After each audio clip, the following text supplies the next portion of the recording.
बस यही सोच के तुमसे नजर मिला ली है।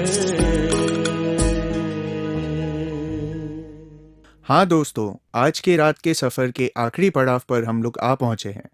दोस्तों, आज के इस खूबसूरत दिन में आपने क्या नया सोच पाया और क्या पुराना सोच आपने छोड़ा? दोस्तों, ये जो सारा खेल है, ये सारा खेल जो है, ये सोच का ही है। आज के रात का आखिरी पैगाम मेरा सोच पर ही है। क्या आपने महसूस किया? दोस्तों, जानते हैं, ये जो सारा खेल है, ये सारा खेल सोच का ही है। दोस्तों, किसी ने आज एक फुर्तीले सोच के साथ अपना प्यार पाया और किसी ने एक सोच के साथ फिर अपने प्यार को खोया। दोस्तों, किसी ने एक नई सोच के साथ एक नई दोस्ती बनाई और फिर किसी ने एक सोच के साथ वो फिर साल भर की दोस्ती गंवाई। दोस्तों, आज किसी को जीने की नई उमंग मिली और किसी का दोस्त एक सोच के साथ फिर तन्हाई में चला गया। दोस्तों, क्या इन सारे चीज़ों को अब क्या आपने बारीकी से महसूस किया? दोस्तों, याद रखिए, एक पॉजिटिव सोच ही एक पॉजिटिव माहौल तैयार करती है और एक नेगेटिव सोच हर रोज़ वो एक नेगेटिव माहौल ही पैदा करती है। दोस्तों, ये जो डर और सोच है, ये काफ़ी खतरनाक है। दोस्तों, ये जो है बड़ी खतरनाक चीज़, दूसरी तरफ इसकी गहराई भी है और दिलों की तस्करी और हेरा फेरी भी है। दोस्तों, आपको आज रात मैं एक गाने के साथ छोड़ने जा रहा हूँ। कल के लिए आपकी एक फुर्तीली सुबह और फुर्तीले सोच की आशा करते हुए इस भाई को दीजिए इजाज़त। गुड नाइट, शब्बा खैर, नमस्ते।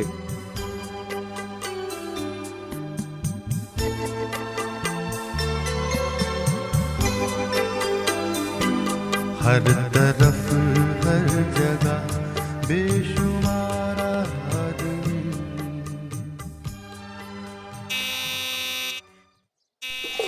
आ रहा हूँ भाई, किंतु जल्दी क्या है?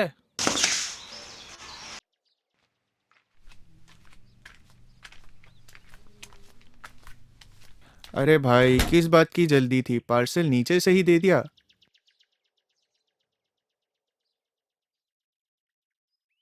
अरे, ये तो वोटर लिस्ट है।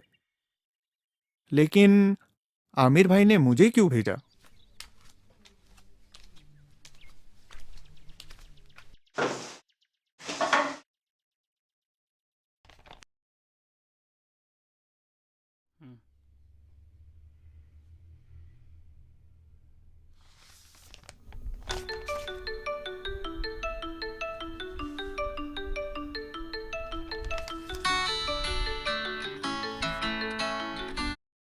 हेलो। हेलो।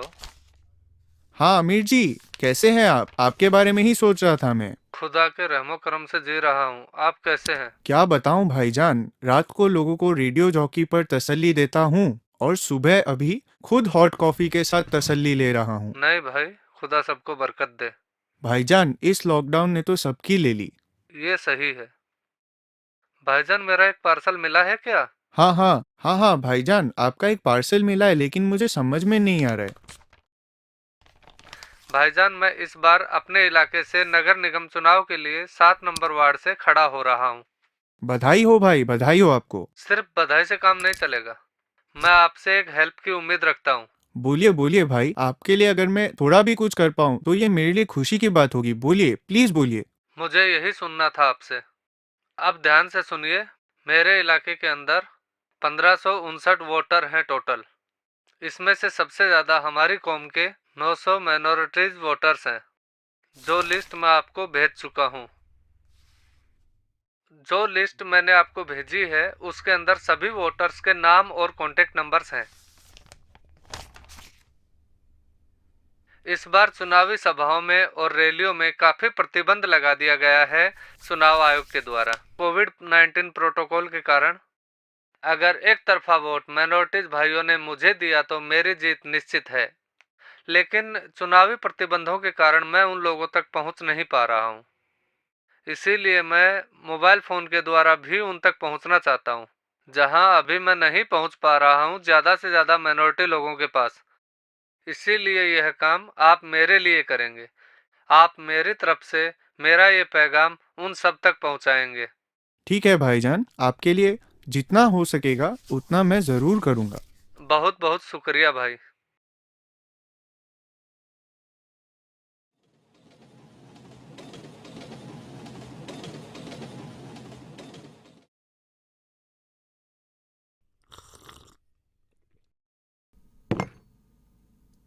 कहाँ से शुरुआत करूँ? शफीकुर रहमान भाईजान से शुरू करता हूँ। क्या पता शुरुआत अच्छी ही हो जाए।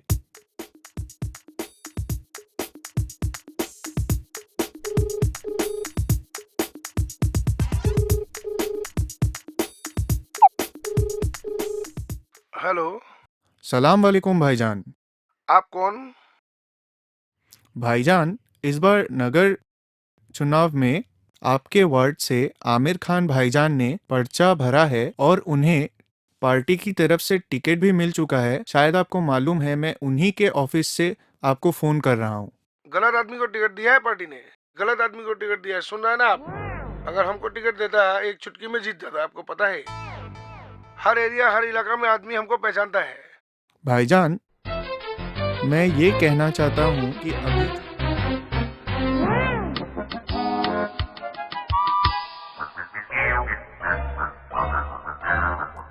मैंने यही रिक्वेस्ट किया था आपसे कि आप आगे आए और भाईजान की मदद करें और भाईजान को कुछ ना कुछ सुझाव दे। सुझाव नहीं, धिक्कार है उन पर। अगले बार हमको फोन मत करना। शायद किसी की मैं डूबती रथ पे हाथ रख दिया। ठीक है, इस बार फैजल रहमान को कॉल कर लेता हूँ।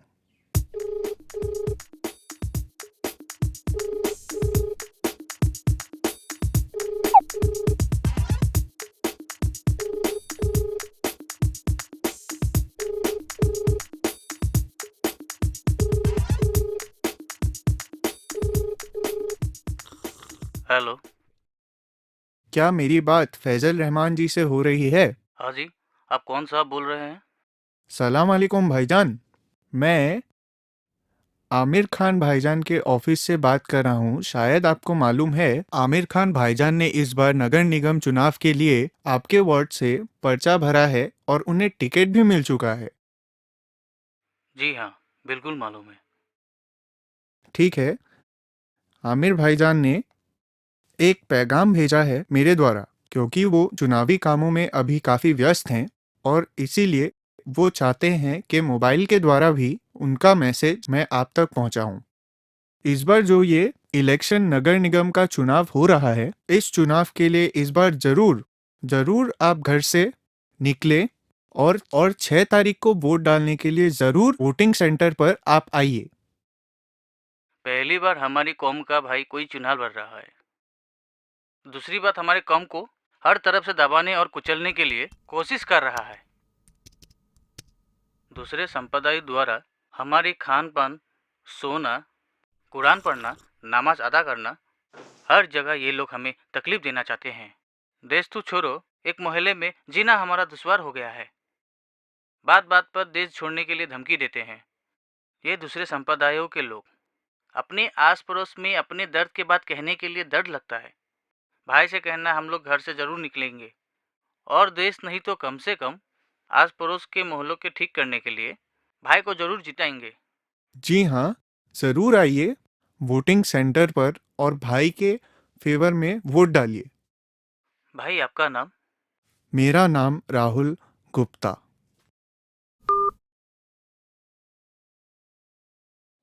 फोन काट दिया? क्यों फोन काट दिया? ठीक है, दूसरा फोन नंबर डायल करता हूँ। ये शबाना बेगम जी को कॉल लगाया जाए।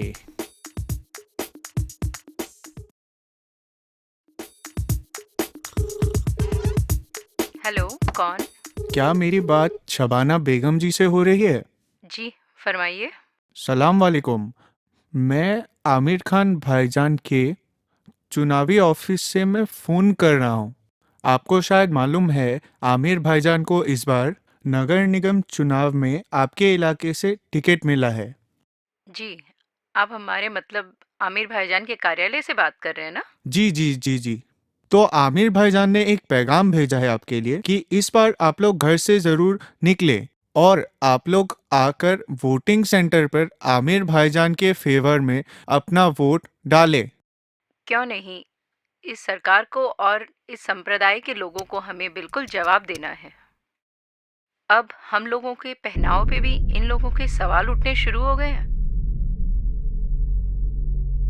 हमारी कौम को मजबूत करने के लिए हम घर से बिल्कुल निकलेंगे और वोट देंगे, कहना भाईजान को, चाहे चुनाव बड़ा हो या छोटा।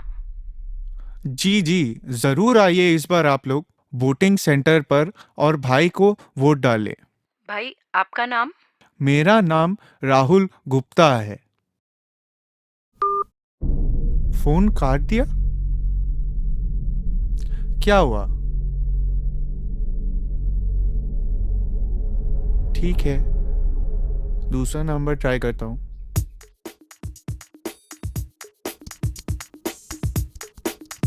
हेलो, सलाम वालेकुम। सलाम वालेकुम भाईजान। सजाद जी हैं क्या? क्या मेरी बात साकिब जी से हो रही है? वालेकुम अस्सलाम इकबाल जी। क्या आप रफ़ीक जी बोल रहे हैं? भारी बहुमतों से फैजुल रहमान नगर निगम चुनाव हारे। क्या ये विरोधी का कोई रंजिश है? क्या ये अपने ही घर की अनबन है? सबसे चौंकाने वाली बात यह है कि जिस वार्ड से फैजुल रहमान जी हारे हैं और वहाँ सबसे ज्यादा उन्हीं का माइनॉरिटी वोटर से, क्या वो माइनॉरिटी वोटर्स के पास पहुँच नहीं पाए? क्या वो विरोधी की किसी साल की शिकार हो गए? क्या वो अपने ही किसी परिवार की रंजिश में फंस के रह गया? ये एक लेकिन इनके हारने का कारण क्या हो सकता है? आमिर जी तो इतने नेक दिल के इंसान हैं, ऊपर से वो इमाम भी थे और हमेशा लोगों की मदद करते थे। और हमारे वार्ड में तो ज़्यादा माइनॉरिटी ही लोग हैं, फिर भी उनके हारने का कारण क्या हो सकता है? ये जो कुछ भी हुआ ये बहुत गलत हुआ, ऐसा नहीं होना चाहिए था। हेलो भाईजान, इस हार का कारण क्या है? राहुल जी, ऐसे तो कई कारण लोगों ने निकाले हैं। ऐसे चुनावों में परिवार और रिश्तेदारों का महत्व ज्यादा होता है। जिसका परिवार बड़ा हो, रिश्तेदार ज्यादा हो, उनकी जीत निश्चित होती है। इस तरह से कई कारण हैं, लेकिन एक चौंकाने वाला कारण भी मेरे पास आया है कि मैंने आपके द्वारा मेरी कौम के लोगों का वोट मंगवाया। इसी वजह से मेरे रिश्तेदारों और मेरी कौम के लोगों ने मुझे वोट नहीं दिया, क्योंकि मैंने एक हिंदू लड़के से वोट मंगवाया। हाँ, लेकिन मैं समझ गया बात। ठीक है, मैं पूरी बात समझ गया।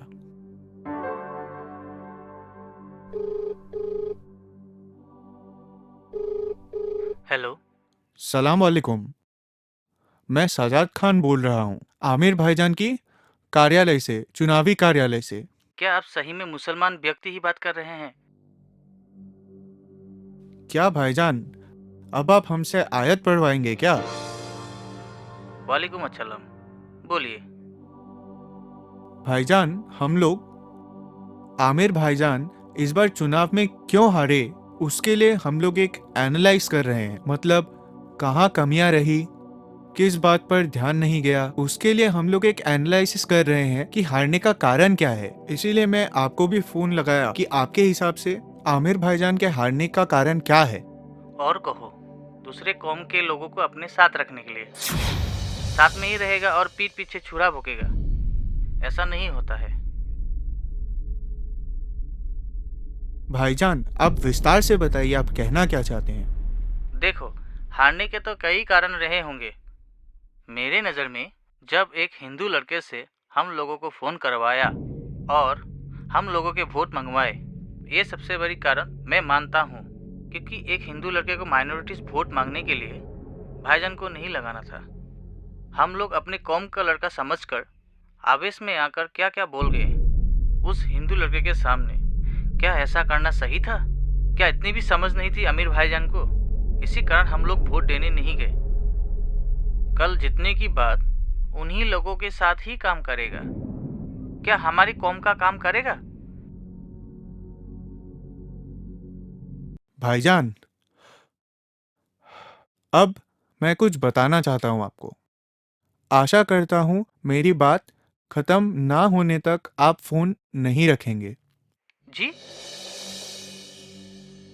शायद आप मेरे सलाम वालेकुम से धोखा खा गए। जी, मैं समझा नहीं। भाईजान, मैं राहुल गुप्ता ही बात कर रहा हूं, सजाद खान बन के। भाईजान, मैं एक इंसान हूं। मैं एक इंसान हूं और क्या मैं आपको सलाम वालेकुम बोलने के लिए मुझे मुसलमान होना या आपके कौम का होना जरूरी है? क्या भाई जरूरी है ये? क्या आप मुझे अपना दर्द बताने के लिए आपका हिंदू होना या मेरा आपके कौम का होना जरूरी है? ये सब कब से होने लग गया भाईजान? ये सब किसने बनाया और कब से गुनाह हो गया? भाईजान, मैं हिंदू लड़का नहीं हूं। मैं एक ईसाई धर्म का लड़का हूं। और मैं ईसाई इसीलिए हूं, इसका भी दो कारण है। एक है मैं भारत में रहता हूं और इसका जो संविधान है जो मुझे अधिकार देता है कोई भी धर्म चुनने के लिए, और मैं उसी तहत संविधान के तहत मैं ईसाई धर्म मैंने लिया है। लेकिन इसका मतलब भाईजान ये नहीं है कि हिंदू बुरा है, मुसलमान बुरा है, ये धर्म बुरा है, ये धर्म अच्छा है, इसीलिए मैं ईसाई नहीं हूं। मैं इसीलिए ईसाई हूं क्योंकि ईसाई में मुझे कुछ बातें अच्छी लगती है, जो बातें मेरी अंतरात्मा को छुई, तो मैं उस हिसाब से, अंतरात्मा ने जो मुझे बोला उस हिसाब से मैं ईसाई हूँ। इसका मतलब क्या ये हो सकता है कि मुसलमान लोग खराब हैं, ये जो हिंदू लोग हैं वो खराब हैं? ऐसा नहीं है। और क्यों आप खुद को समझते हो कि आप ही दबे हुए और कुचले हुए हो? क्यों आप ऐसे सोचते हो? क्यों भाईजान?